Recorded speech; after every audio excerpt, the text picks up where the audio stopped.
Welcome to the show we call The Business of Life. So I'm so excited. It's taken me a year to get them on with me. So if you're interested in life, politics, but more important, if you're interested in winning, my next guest is a winner, no question. And he started winning as a young man. So one of the questions I was going to ask him is, what about his life? What about, even in junior high school, was he thinking about winning? Was he thinking about being a somebody? We'll ask him that question. Winning is a big subject for me. I wrote a book called The Thinking Room. I don't know. I'm on Facebook. I'm writing another book, which I might ask the mayor about. The second book is called How to Get Lucky in Life. So I've been very, very fortunate, like the mayor has. But am I fortunate or lucky, or did I think about how I wanted my life to be? That'll be another question. And one of the chapters, Aaron, that I just wrote today was nothing good happens after midnight. So get your butt home before midnight. Do you hear me? Is that right? Well, think about it. All the drug addicts, the drunks, the bad guys, they're all coming out. They work in the dark. Drunks work in the dark. Hold on. First off, two things. One, you wrote an entire chapter today? Yes, I wrote a chapter. That is impressive. And two. I write every day. And two. Yeah. I feel like a lot of creativity could be sparked after midnight. You're alone with your thoughts. You're reflecting on the day. But why can't you do it in your home? Why do you have to be? Look, who's out on the... Anyway, I don't want to take up the mayor's time. Out in public, but I'm just saying. Who's out on the road after midnight? Somebody leaving a bar? Who thinks they're capable of driving? Are you kidding me? Anyway, that's another show. I will talk about it, but not today. So it is my honor to have the mayor of Santa Clarita, California, because you're listening to a radio station, Santa Clarita, KHTS 1220, an award-winning radio station. Did you know that we won the best community radio station in the state of California, Mayor? I wouldn't go on if you weren't an award winning. Bingo! There you go. We're talking about winning. I said, I associate myself with other winners, and so KHTS. There you go. Absolutely qualified. Nicely said. I was paying attention. So I'm fascinated with winners in life, and you're clearly a winner. You've been winning since you've been in junior high school. So this is your life, Mayor Cameron Smyth. So you grew up in Santa Clarita. You went to junior high school here. What junior high? I went to Plaza Rita, but I was born and raised here. Went to all elementary school. Went to all local schools. High school, we know. Yep. Hart. I went to Peachland Elementary School, Plaza Rita Junior High, and then went to Hart. And at Hart, you were an athlete. I was. That was very much my focus. So we have a lot of grandparents listening, a lot of mommies listening. In fact, most of our audience are mommies. So when did you start thinking about winning in life? Were you aware? First of all, you have a great personality. I can see why you've done well in politics. But as a young man, 9th, 10th grader, what were you thinking about? Do you remember? Besides girls? Yeah. Yeah. It was my goal. I can remember, watching a UCLA game with my dad I was probably 5 or 6 years old, and I remember thinking, that's what I want to do. A UCLA football game. I want to play in the Rose Bowl, and that's that from that point on, roughly, my focus was very much, about sports, and, we're fortunate growing up when I did that you could still do multiple sports, as a kid. And so I, did them all, and was able to do 3 different sports in high school, and, and football ended up, being where I focused. I tried to do 2 sports even in college, but that was, that was my focus. And I was fortunate to, have a family support, and I'm sure many, people can relate. The number of fights that my dad and I would have out there, but he would always, I'd drag him out on Sunday, and we'd do an extra workout, and, we'd have our arguments, like same day, just like everybody. The last one-on-one game I played with my dad was the first time I beat him, and that was it. We didn't play again after that, and and all those stories that you hear a lot of people have. So your dad obviously was a big influence in your life. He was. Is he still with us? No, my dad passed away about 5 years ago. I'm sorry for your loss. No, thank you. Thank you. So we're interviewing for the whole hour because he's a winner, and I want him to share his story. And yes, we're going to get to the politics. Trust me, I'm going to ask him about his career as an assemblyman, and then we'll get back to his latest career position, which is the mayor of Santa Clarita, California. So let's stay in high school for a second. So your dad. Can you cue up some Bruce Springsteen "Glory Days"? Of course, we can do that. And just playing in the background. We can gear up anything. So your dad was a big influence. Did you have mentors besides your dad? Obviously, coaches. You were a good athlete, so coaches were mentors too, right? Yeah, absolutely. I mean, I still see one of my youth baseball coaches, Roger Pida. I was on his team, and he still lives in the same neighborhood that I do, and I see him driving, and he still pulls over and yells at me to run faster when I'm jogging, and I love it. These are, it was a different time, but certainly. But the truth is, from an athletics point of view, I mentioned this earlier that my mom was probably the best athlete in our family. My mom was an elementary school PE teacher, and so I benefited. I mean, people joke, you don't want to go throw like a girl. You don't want to. You don't want to play catch with your mom. Shoot, I didn't want to play catch with my dad. My mom had a better arm, than he did. And so having that support on both sides, that if my dad wasn't, in the summers, my dad was working like every other, my brother wasn't around, I could go play catch with my mom. So you were fortunate. I did it in the backyard. I didn't want people to see me playing catch with my mom, but but I was very fortunate. So you were fortunate, and I might say you were lucky. Are you going to get the Bruce Springs? No, you don't want to play it. Can't do it. The station, KHTS, award-winning. You can listen on hometownstation.com. That's how thousands of people listen, hometownstation.com. And with the best radio app in the business, go to the App Store and download KHTS 1220 AM. We got the mayor with us today. So let me jump in real quick. One more thing. Jump in. When you're saying about mentors and everything. Yeah. I grew up on a street, here in Newhall, where there were probably 8 kids, almost all boys, where I was the youngest and the oldest was maybe 5 years older. And so there was a whole group of us there. And, we played football in the street, and the rules were very simple, right? Like if I wanted to play, I had to keep up, and I had to, always, I got thrown to the ground, and I've got the scars, and but if I wanted to play, I couldn't cry, and I had to. There's no crying in the street when you're playing Not football. with your older brother and his friends and the rest of the guys throwing you around. What happened? I mean, I grew up playing the streets. I grew up until my mother was yelling, "Get in here for dinner! It's dark." Right. For us, it was the street lights. Right. When the street lights came on. Right. What happened, Mayor? What happened? Now, my granddaughter is 14, but when she was like 8, 9, or 10, she said, they call me Papa, I'm going to go out and play on the street. No, you're not. Or I said, okay, if you're going out in the street, I'm going to follow you. And you don't see kids riding bicycles. You don't see kids doing what you and I did. Mm-mm. What do you think happened?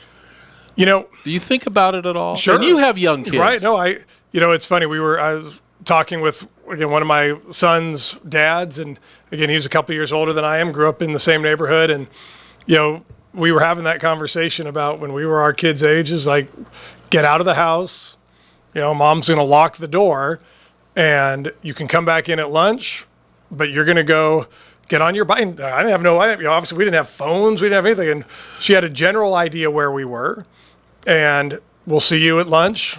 Great. Get out. We'll see you, this afternoon then, and we'll see you. Did you at put night. The playing cards in your? Oh, of course. We all, so but I think, certainly, there's the advent of the video games, obviously, the rise of that and the personal devices. So that, but I also think I watched a study about it, and so people of our generation, the Gen Xers in particular, we grew up at a time where all of a sudden news became a little bit more sensationalistic, if that's a word. And you were all of a sudden reading about kids being abducted and kidnappings and things that were happening all around the world that created, a greater level of fear in us as kids that evolved into our parenting style. Even though those kidnappings and those abductions are exponentially rare, most are from someone they know, and when you look into it, but we were brought up in a much more fearful generation that we were exposed to, and I think much of that has translated into our parenting now, because we read about the dangers, and but I also think things are changing. The way people are not as community oriented. So writing, that's got to be challenging for you as mayor of Santa Clarita, which is a great place to live, grow a business. That I know that has to be one of your challenges. Well, but Santa Clarita is still. It's how do you balance it, right? And that's why I kind of, one of the reasons why I wanted to come back to City Hall is that I was born and raised here, so I remember Santa Clarita in the 70s and the 80s. But I also am raising children in Santa Clarita of 2016, 2017, and so trying to provide that perspective and make sure that we still remember where we came from as a city, but then acknowledging that we are changing and we have to manage that change, that growth, and still try to remain one of the best cities in the country. All right, we're talking to our mayor, Cameron Smyth, right here on KHTS, award-winning KHTS 1220. So I want to move on. You went to UC Davis, where my daughter went, the Aggies. Great school between San Francisco and Sacramento. Great school, beautiful college. Got to be smart to go there, I'm telling you. You got to be really smart to go to Davis. But before we talk about college, in high school, were you politically involved? Were you involved in nothing? Not at all. So I was in ASB in 8th grade. And that was it. That was it. And after that, you were a smart jock. So now you go. Did you go to UC Davis on a scholarship, or? So at the time, Davis was still transitioning into that. So I was recruited, and to there. So it's funny because my dad was the superintendent of schools. Oh, he was. So. So you had to watch your P's and Q's. It was always random when when your friends say, "Hey, your dad's here today." Yeah, why is my dad here today? What did I do? Yeah. But he always reinforced in my brother and I the importance of academics, and I think he probably knew before I did that the Pac-10 probably isn't going to come calling, but if you have the grades, you don't have to be. It doesn't have to be Pac-10 or nothing. And to have the grades creates those opportunities. And so for me, I had opportunities from to walk on in the Pac-10, to go to a Davis, to go to the Ivy League, to go to some of the Claremont colleges, some of the high academic schools. And so I had the opportunity to then choose and not say, well, if I'm not going to get a scholarship, I'm going to have to go to Pierce or Valley College, because COC didn't have a team at that point. Yeah. And so what were your options? And that's something that I continue to say to my own kids is, keep your grades up. So then if you do want to play a sport in college, you don't have to rely solely on the big time school, because if you're not going to have the skills to do that, to play at that level, it doesn't mean you can't keep playing. Well, I want to get into winning a little bit. We're talking to the mayor of Santa Clarita, Cameron Smyth. So I grew up a foster kid. I never had a father. My mother was a good woman, but she had issues, and she would drop me and my brother off for a year or two here and there. So I grew up with a chip on my shoulder. I did not have loving parents like you had, who were great mentors. I didn't play catch in the backyard with my mother.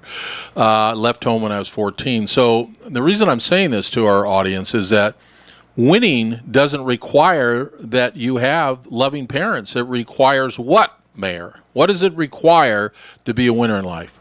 So I think you have to have the heart, and you've got to be willing to pay the price. And, I always talk about, and I know we'll get into the political stuff, but you don't win, I don't win my elections on election day. I've won if I've won my election, I've won it months in advance, where nobody sees the work you're putting in. Nobody sees Kobe going to the gym after he scores 40 points in a game, and they don't see that he goes and lifts weights after a game when he's just dropped 40 on someone. It's about you got to be willing to pay the price. And and look, I hate losing more than I like winning, and that is something that I had that same.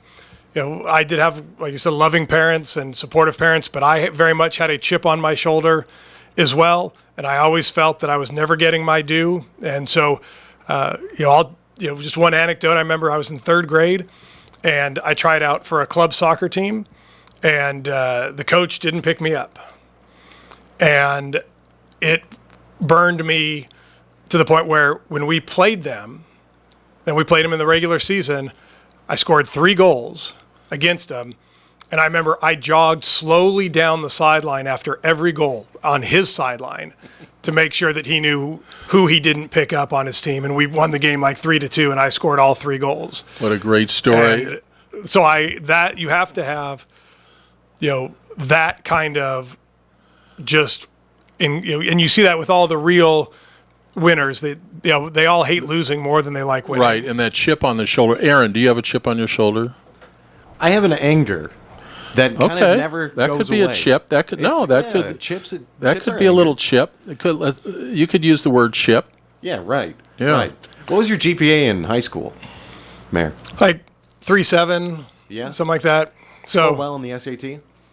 yeah, well enough. Well, right. I remember He's being humble. You got to get in. Trust me, to get into UC Davis, you got to have a good SAT. So I He's just being remember Mr. Mr. Humility I here. was sitting in my AP biology class, and the valedictorian sitting in front of me, and I was filling out my application to Harvard, and he leaned back, and he did a double take, and he asked me those same questions, and he's like, "How are you going to get into Harvard, with those grades?" Wow. And I said, "Well, I run a 4.7. yeah, you didn't ask me my other two. You didn't ask a couple other numbers. Right, my 40 time." And I said, "There's this little brown piece of leather that I seem to catch better than most people in the country. So that's probably worth a few GPA points, and a few points on my SAT." Not for Harvard. No, and But what you said, Aaron, listen to the mayor today. He said something that everybody who's listening to our voice today, do the work when nobody's watching you. Do the work when nobody's paying attention to you. Do the work behind the scenes, because when you actually get in front of somebody, you will get noticed. Hard work gets recognized sometimes. yeah, Sometimes. sometimes doesn't always. Absolutely. Sometimes. All right, so now we go up to Davis. How was that experience? How was going to UC Davis? It was great. I chose Davis because I felt that it gave me everything that I wanted. It gave me the opportunity to play 2 sports, Football. and volleyball. I was able to still kind of have a regular college experience, and it was far enough away that my parents couldn't just pop in. Yeah. But it was close enough that if I needed to get home, I could be home in an hour in a plane, or 5+ hours in the car. And so, to me, it was probably the highest level that I could play, competitive. Well, they won every Division II championship. So I'm curious, when did you thinking about saving the world, saving a city, saving the state, when did the political bug bite you? Did it bite you at Davis? No, absolutely not. Again, I tell the story that I didn't even vote. The first year I was eligible to vote was in '92, and I didn't even vote. And if I had, I would have voted for Bill Clinton. So my politics and I just was nowhere near my focus. So for me, it started when I graduated. I came back home, and my dad was running for the city council, and so I came home and helped on his campaign. And my dad ended up winning by 16 votes. And actually, on election night, he won by 8 votes. And I was sitting at City Hall at the time. He was at the party, so I was there at City Hall calling him as every precinct rolled in. And at that point, it really that's where it started, And I thought for a long time I would just be a campaign person. because I love the adrenaline. I love the competitive. It was still competitive. You were working hard, and you had an end. You had a game.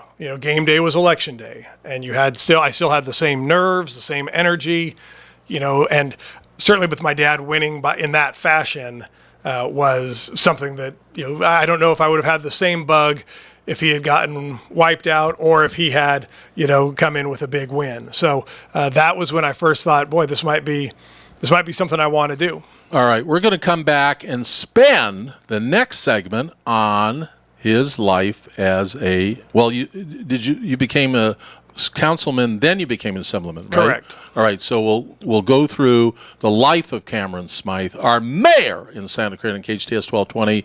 We'll be right back because I'm going to pull back the curtain. I want to find out what goes on when he's at that little. You ever seen the little desk he has up at Sacramento, out on the floor?